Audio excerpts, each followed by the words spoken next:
Ladies and gentlemen, presenting Raritan Valley Community College, Microsoft, and Oculus IT. Colleagues, good afternoon. It's approximately noon here in New Jersey. We'd like to welcome the approximately 30 institutions who've joined us for today's session on Raritan Valley's O365 migration project that will be delivered by Robert Pasinski, Executive Director of Technology Services at RVCC. I'd like to welcome institutions ranging from Essex County College in New Jersey to institutions from throughout the United States, including Florida Keys Community College, Iowa Lakes Community College, Central Pennsylvania Community College, Hudson County Community College. We also have a number of K-12 school districts with us. So welcome to everyone. The format of today's agenda will be as follows. We'll do a quick intro from Oculus. We'll kick the session over to Robert Pasinski, Bob, in New Jersey. Microsoft will do a briefing from the O365 technical team, and then we'll do a wrap. If you have questions, you can queue them up in the GoToMeeting question pane, and we'll try to take the questions towards the tail end. With that, for those of you who are unfamiliar with Oculus, Oculus is a IT managed services and cloud services provider that's pretty much focused exclusively on higher ed and K-12. These are some of the institutions. There are more than 250 institutions that Oculus actively works with as clients. Institutions range from Cornell University to state institutions like Louisiana State University to public private institutions, K-12 school districts, Marshall University, Piedmont College, institutions running all types of systems ranging from Ellucian to Canvas to whatever the context is. And generally speaking, Oculus does almost the entire IT stack by way of co-sourcing and outsourcing, from the help desk all the way through disaster recovery and hosting. Many different things for different institutions, none of which we're really going to cover on today's session because we're focused on the O365 migration context. If you do want to leverage, like RVCC has O365 in helping you to migrate or get from an Exchange environment to an O365 context, we would recommend leveraging a readiness check on your Exchange and on your identity or Active Directory environment. That's sort of a health check and a prep to kind of architect and plan the migration, but it's also to make sure that anything that's problematic in the current setup is remediated prior to a migration. This is something you can do on your own as well, but it is a service that Oculus offers. In addition, if you'd like us to migrate for you, we can do the entire migration at a little less than 15 grand on all of your mailboxes. You can also choose to do the migration on your own and just pick up a block of hours as a safety net. That would cost you about about $1,000 if you bought a block of like 8 hours or something like that. So these are some options that might be helpful if you wind up considering a migration downstream, or you're already migrating and need some assistance. Typically, people are migrating from Exchange to O365 to reduce the footprint and the overhead associated with running a premise-based Exchange environment. Many of you already have student email on O365 and or Gmail. So this tends to be about faculty and staff email in terms of these migrations tend to focus on that. You do need to consider, your identity setup. Are you going to roll an ADFS environment, or you're going to, how are you going to, configure your identity strategy. That's an important part of a consideration. And the outcomes on the business side are pretty obvious, which is reducing, the data center footprint and, things that we're already pretty familiar with, given that this, email stuff has, been around for a few years on the student mail side from Gmail and from the Microsoft O365 Live at EDU team. The other important consideration is, our experience is most people are really looking to move for email and then leverage other functions in the future, but really looking to solve the email problem first and then maybe leverage, other cool apps or modules of the O365 environment in phase 2 or 3 or 4. There are also different ways of migrating. You may have heard of ways called like, hybrid as an example. So as you plan the migration in that design phase, you may want to consider if you're doing, full migration or if you're keeping some users still on Exchange and some users on O365. Those are many different options we've seen, and there's no set way to do it. One institution may choose one way, another institution may choose another way, and RBCC will walk you through, more specifically, what they chose to do, which was a hybrid migration. With that, that's the sort of initial introduction component.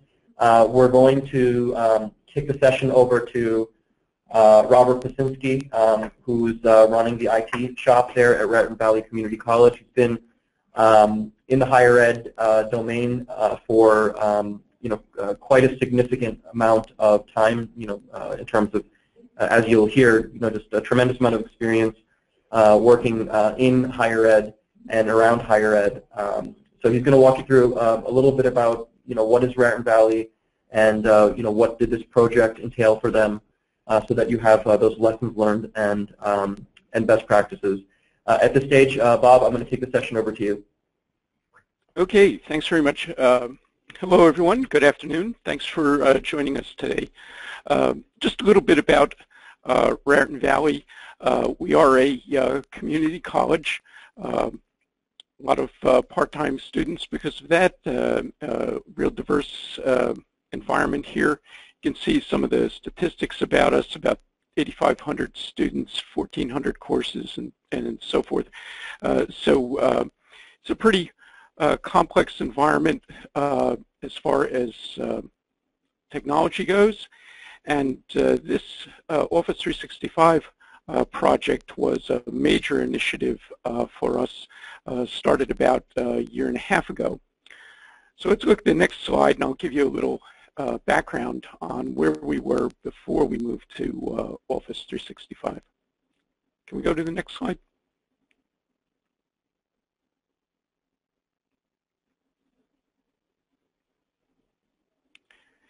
Okay, so here's what our environment was like. It wasn't really problems with what we were doing, but we were running our own Exchange server for faculty and staff and using Gmail for students. Student accounts had been moved to Gmail several years prior to our going to Office 365. We didn't have a lot of experience with cloud services. We had the Gmail, but that was pretty much a turnkey operation. We didn't have much to do with that as far as setting it up and administrating it. Office 365 presented a different situation for us, where we knew there was going to be a lot to come up to speed on, and a lot more complexity moving to Office 365 than that Gmail initiative. We also had a lot of pressure coming from different faculty members and administrators for additional space for email and related items. And of course, the cost for us to expand our storage network was pretty high. And as I said, we had some very large mailboxes, a lot of items that were going to need to be moved to the Office 365 environment. We really needed to come up with a very secure, guaranteed way of moving all of the mailbox items that we had to move from our local Exchange server. So let's look at the next slide and talk a little bit about how we decided to do things the way we did with Oculus. We did look at doing the migration ourselves. As I said, we didn't have a lot of experience with cloud-based services at that time, and it did look a little daunting. We knew that there was a lot that we were going to have to do with our on-campus systems first. I'll talk a little more about that when we look at the scope of work on the next slide, but we knew that there was going to be a large amount of work for us to do here on our systems. Then learn the Office 365 environment. We knew that that was going to involve scripting and things that we would have to learn how to do. So we looked at some local Microsoft partners. There's quite a few here in the metropolitan area, of course, and again, the costs were pretty high to go with some of these local companies. And the other thing about some of the local Microsoft partners, they certainly had experience and could bring that experience to bear, but they didn't give us evidence in some cases of being very flexible or being able to adapt to the way that we needed our migration to be done. So we already had a relationship with Oculus IT for network and basic systems support. And in talking to the Oculus IT team, we really felt confident that they could do the Office 365 migration for us. So it was going to be cost effective. We knew that they would be able to quickly do the work that needed to be done on campus. I'll talk a little bit more about the way that we did the migration, the way that we phased it. If you looked at the entire length of the project, it took almost a year, but that was our choice. It would have been much quicker if we wanted to migrate everyone as quickly as possible. This was where Oculus IT being flexible and being to adapt to what we wanted really gave us a big benefit. So we did find out that they had the expertise to do this. They were able to work on our timeline. And the bottom line on it was that we went into the project with a lot of confidence that Oculus IT, together with our own staff, were really going to be able to do this and be successful. So let's look at the next slide and go over what the scope of work was for the project.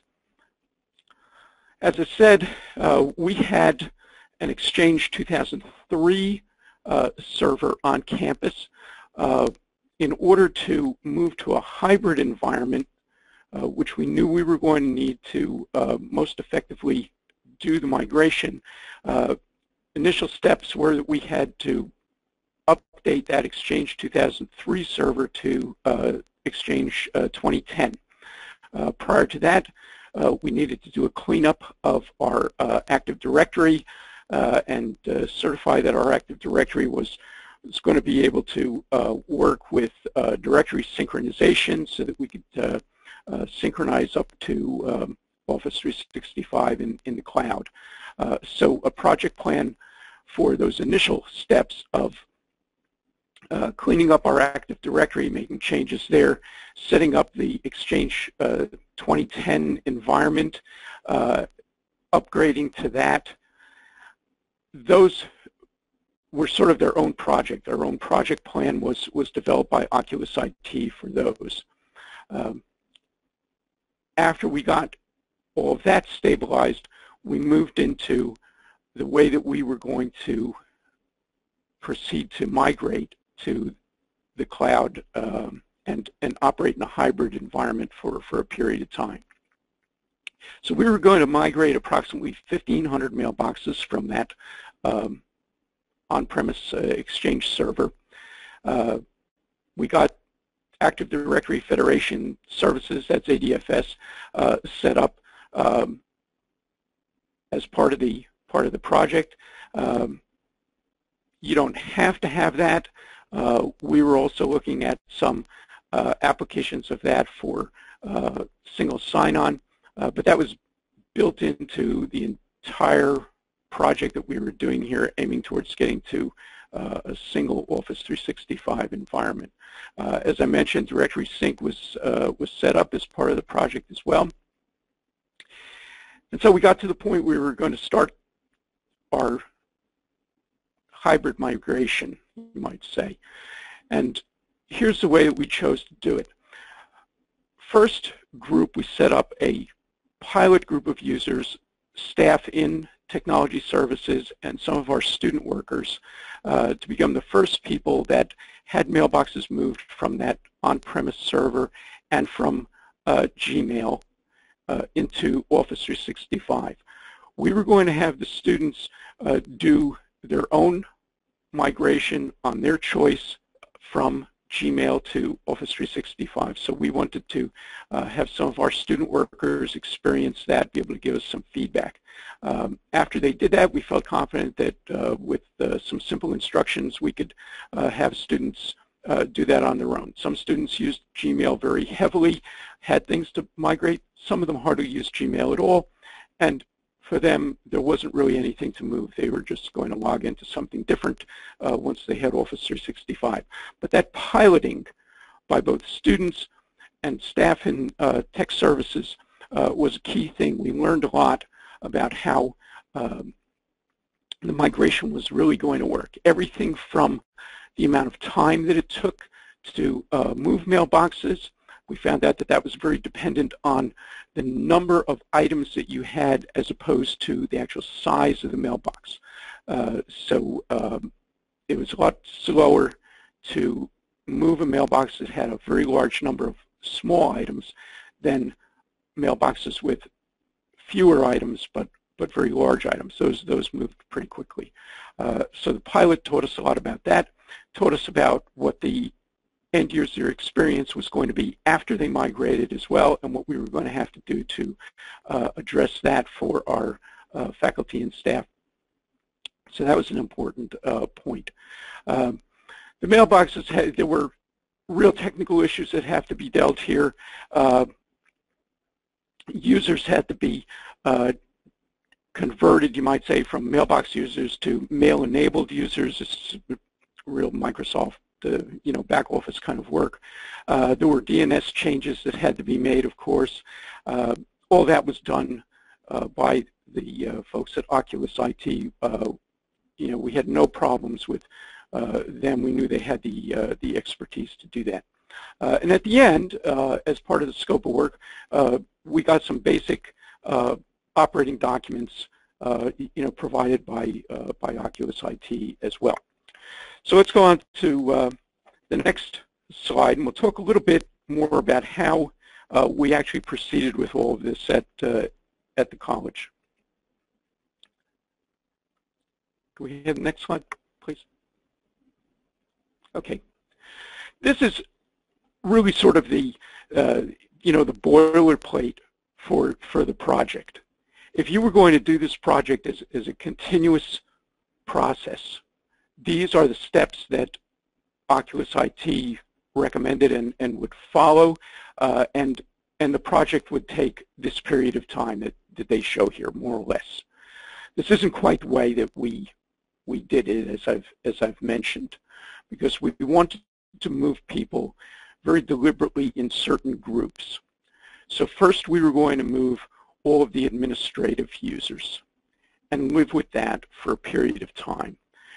We did that over the course of a fall semester. Then or really the beginning of a fall semester.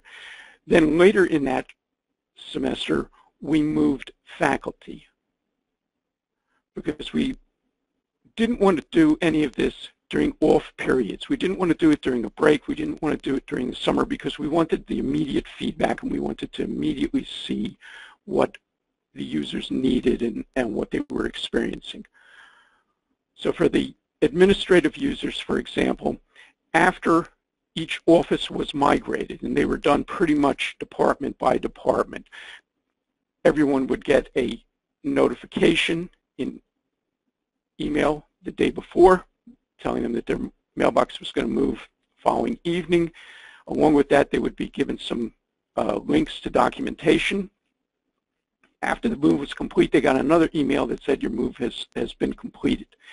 And the morning after administrative mailboxes were moved, some of our staff would be present in the department first thing in the morning to get people through any questions they had, make sure that everything was functioning properly. It really gave the end users a lot of confidence in the process that we were doing that for them. So that was the first phase. And then there was sort of a lull period where we really weren't doing anything. Then we migrated the faculty. In the case of the faculty, we did give them the option, even though we were doing it department by department, if some people were a little hesitant about it or in the middle of something where they didn't want to move immediately to the cloud, we did give them the option of sort of delaying their move. And we didn't make house calls and do any hand-holding for the faculty. They had access to the help desk, and just the nature of their schedules didn't make it reasonable for us to do those house calls like we did for the administrative users. But that was done as a next phase. So we didn't have the continuous process that you see here on this slide. But we were following these steps, but with some gaps as we did the migrations. And then finally, we were going to migrate all the students. And there was a real PR campaign done with handouts and notices to them through our portal, big posters that we put up about the new email.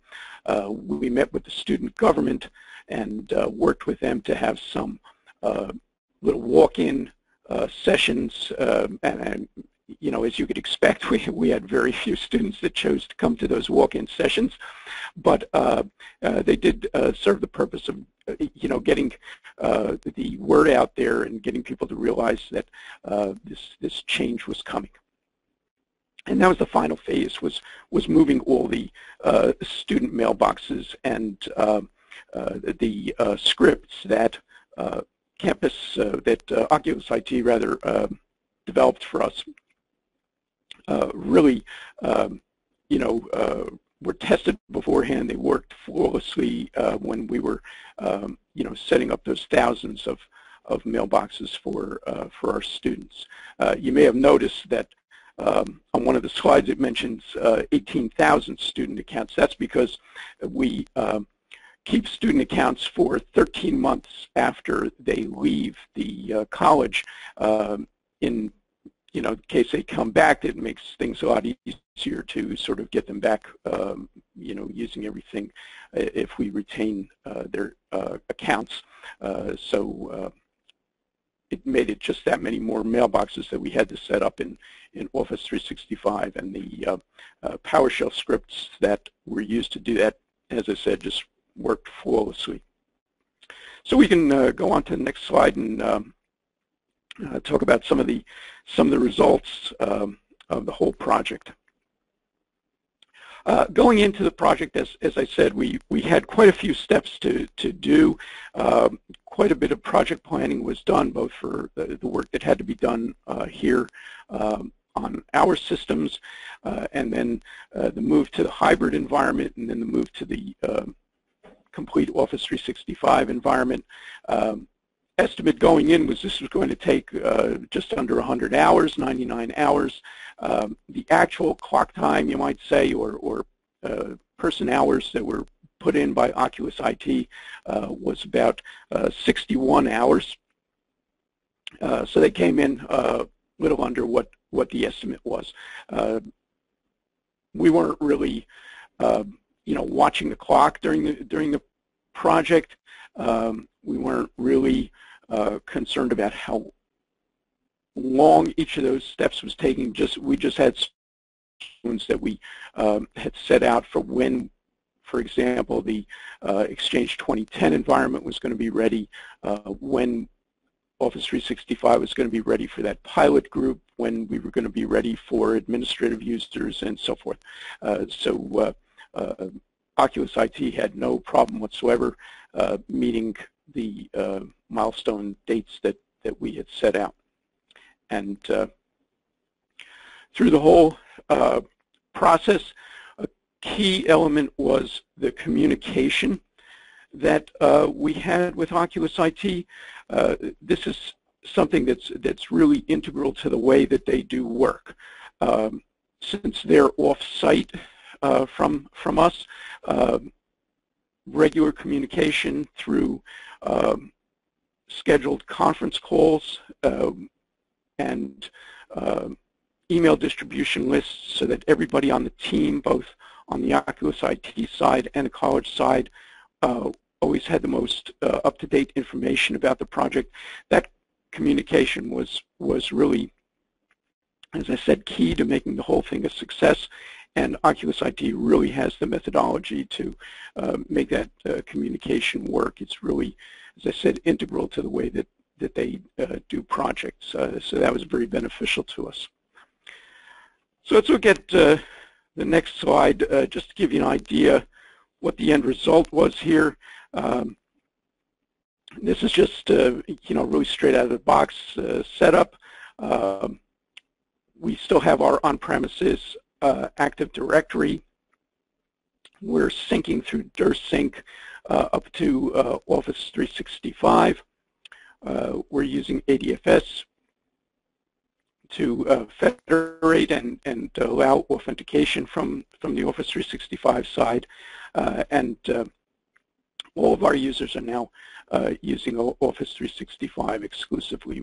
We've retired our on-premise Exchange server, and it's eliminated a lot of the problems that we had when students were on Gmail and everybody else was on Exchange. We now have single directories where everybody can look up other folks' email addresses all in one place. It's been a really smooth operation for us now versus what we had before.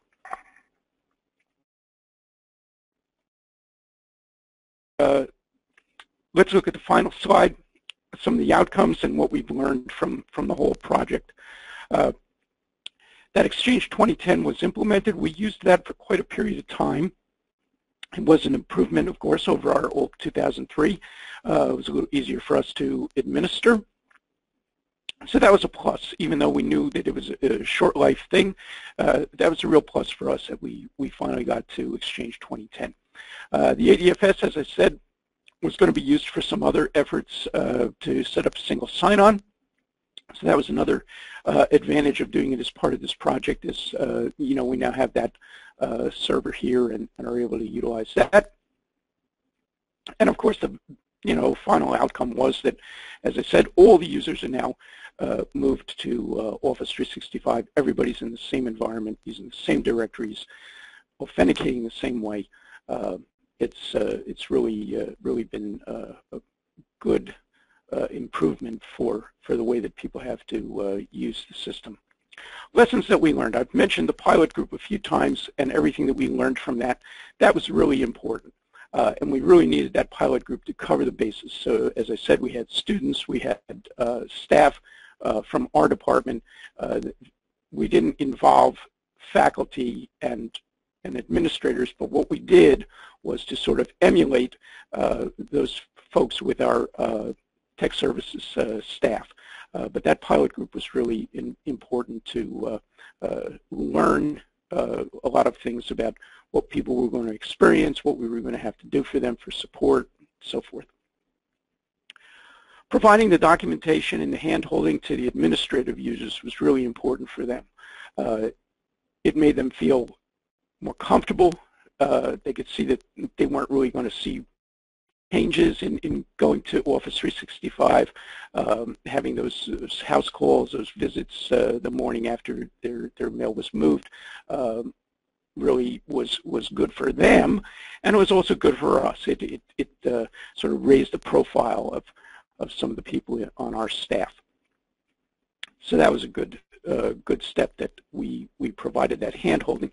And as I said before, in the emails that people got before and after they were moved, they were getting links to documentation and to some of the little videos that Microsoft has about Office 365. We also grew into a lot of the features that we were going to have. So for example, before we moved to Office 365, we were operating Microsoft Link on campus, and just a handful of departments, not even a handful, were using that. We were using it in tech services. They used it a little bit in finance and a little bit in HR, but it wasn't really widely adopted. Now in Office 365, it's been renamed into, and we wanted people to take advantage of that, but we didn't really push it in the beginning. We grew into it. So there were a number of things in Office 365 that we chose to grow into instead of just bombarding people with all these new things. And now you have Sync for Business, and now you have Yammer and everything else that you're going to get. We chose to grow into those. So the way that we did those phases of migration, we also are sort of phasing in everything that we're using in Office 365.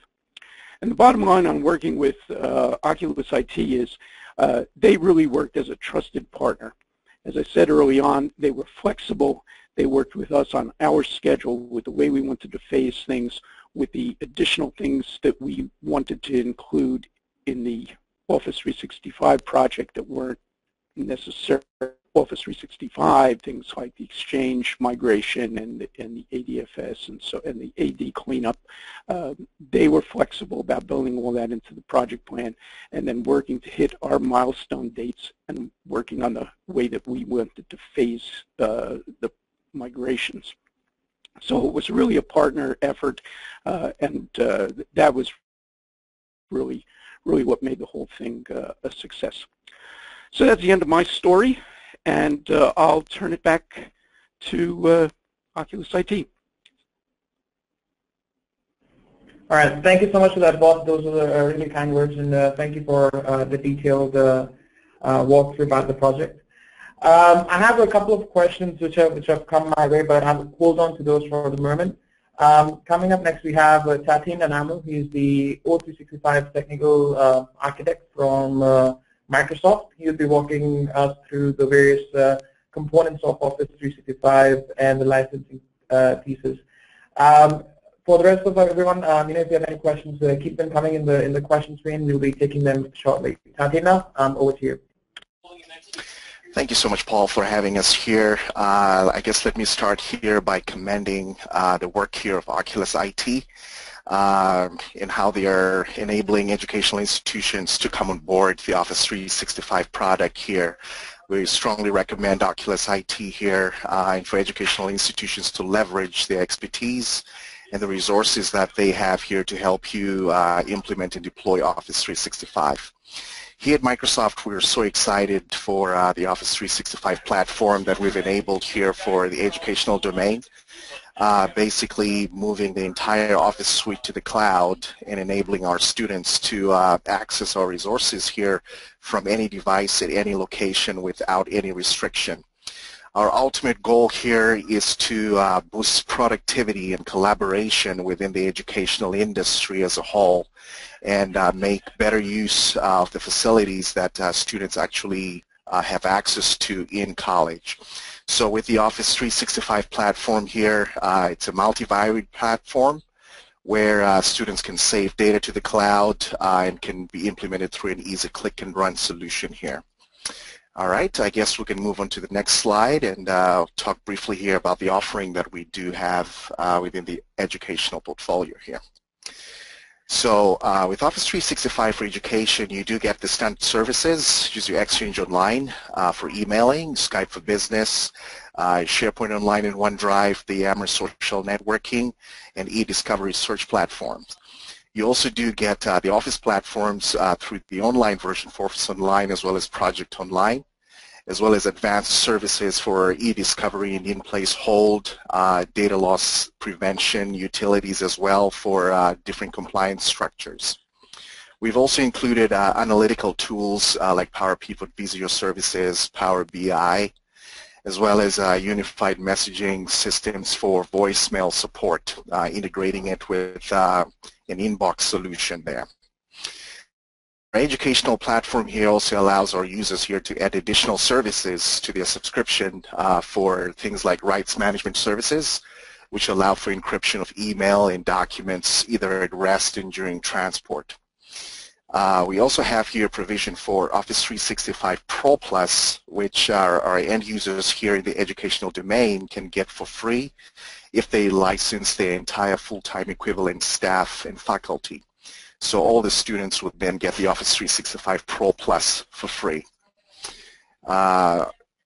We also have here the provisioning for full voice with PSTN calling that they can also add is integrated with our Skype for Business solution here.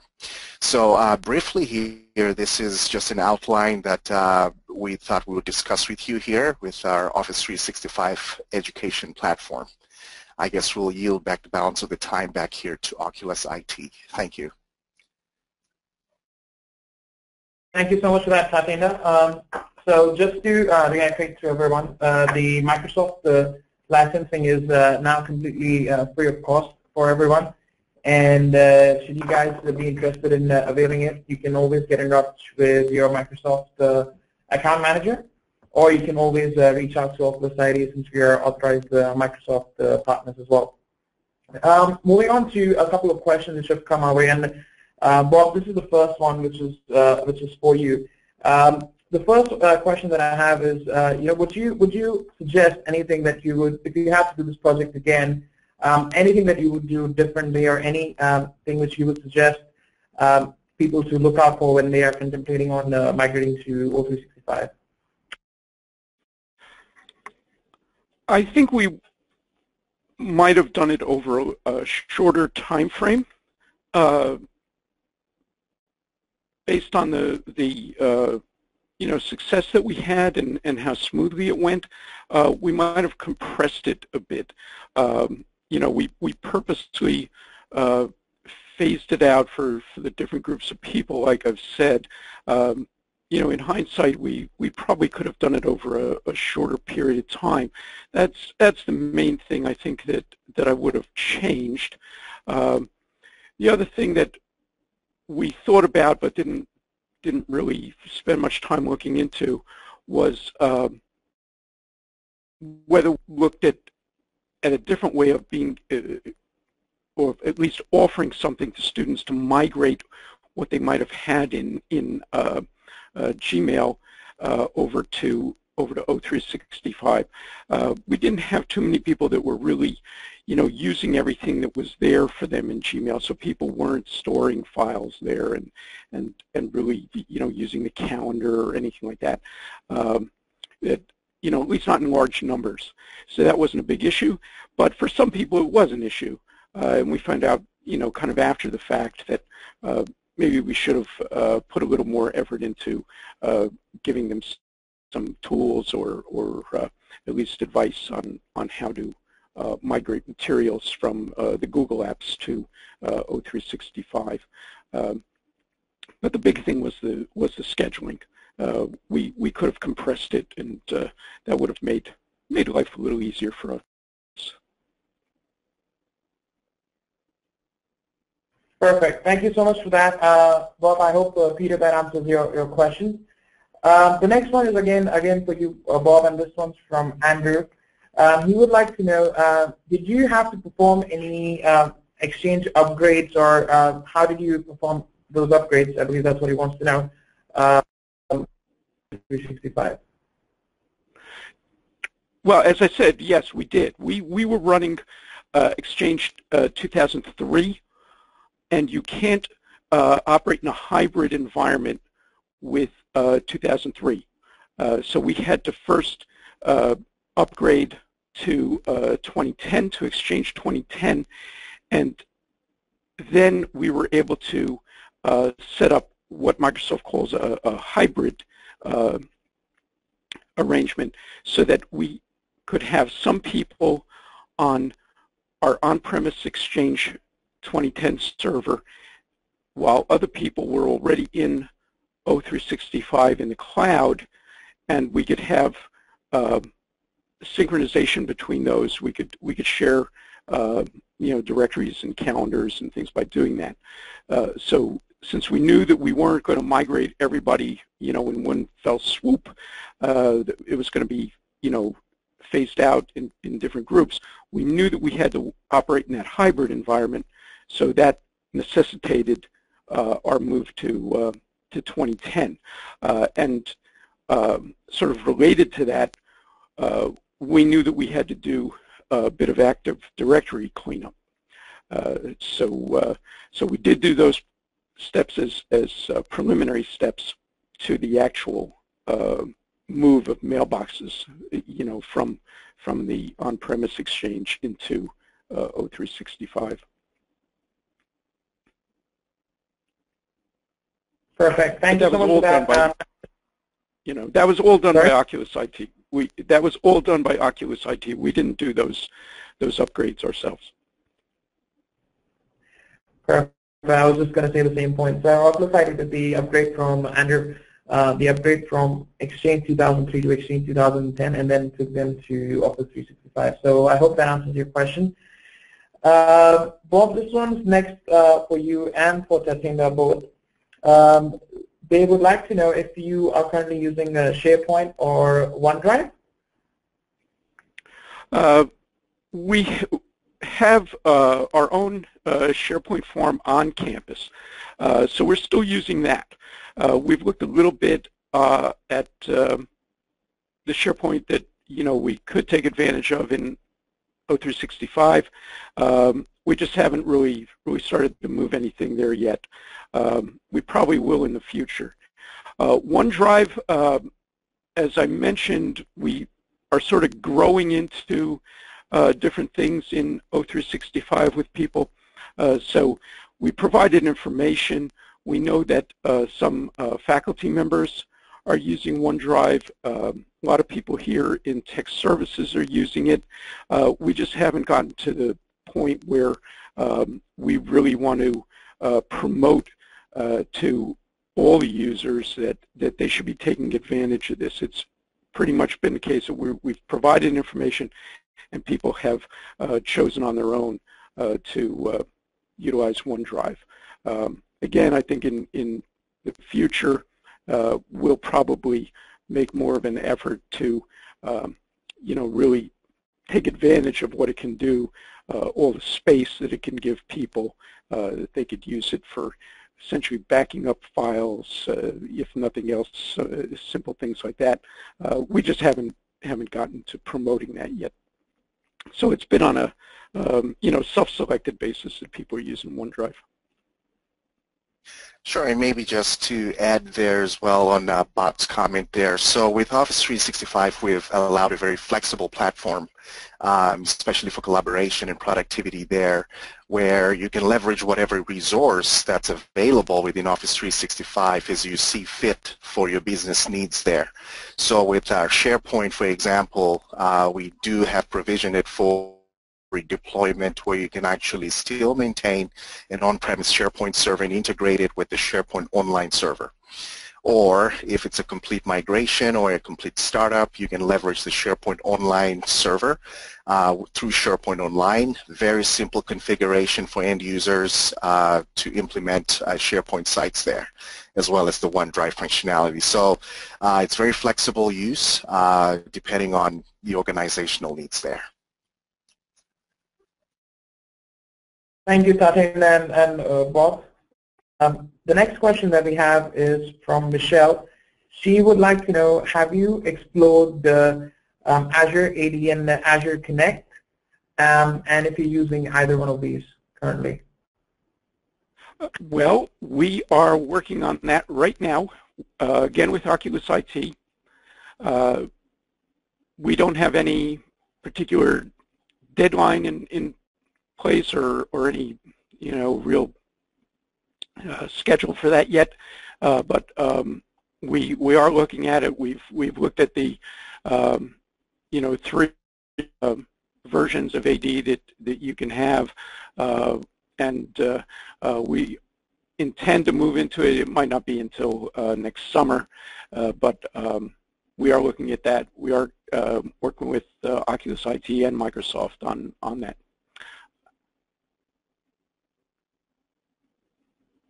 Tatiana, anything you would like to add to this in terms of what Azure Connect is and Azure AD? Sure. So Azure Connect or Azure AD Connect here is basically a synchronization tool that we've enabled here to synchronize between, say, an on-premise AD with our cloud-based AD here, which is included within our Azure product. So end users can still maintain their on-premise Active Directory, even a federation service, and synchronize whatever attributes and resources they have set in that local AD with Office 365. So that Connect tool is a synchronization tool that we've enabled to sync between the two platforms or two environments there. Perfect. Thank you for that information. Michelle, I hope that answers your question. The next question that we have is from Betty. She would like to know, Bob, how has your experience been with Skype for Business? They are looking at implementing Skype for Business in their institution. Well, as I mentioned, not too many people are using it yet. We haven't really promoted it too much. More people are using it than we're using our on-premise link. We like it a lot. We've used it for meetings. We've, it's got whiteboard capabilities, video capabilities. It's all worked. The only minor downside on Skype for Business is, it takes maybe a minute to log in, so it's a little slow. But we do have, groups of people using it regularly. I use it every day. Like most people in tech services, and it's easy to use.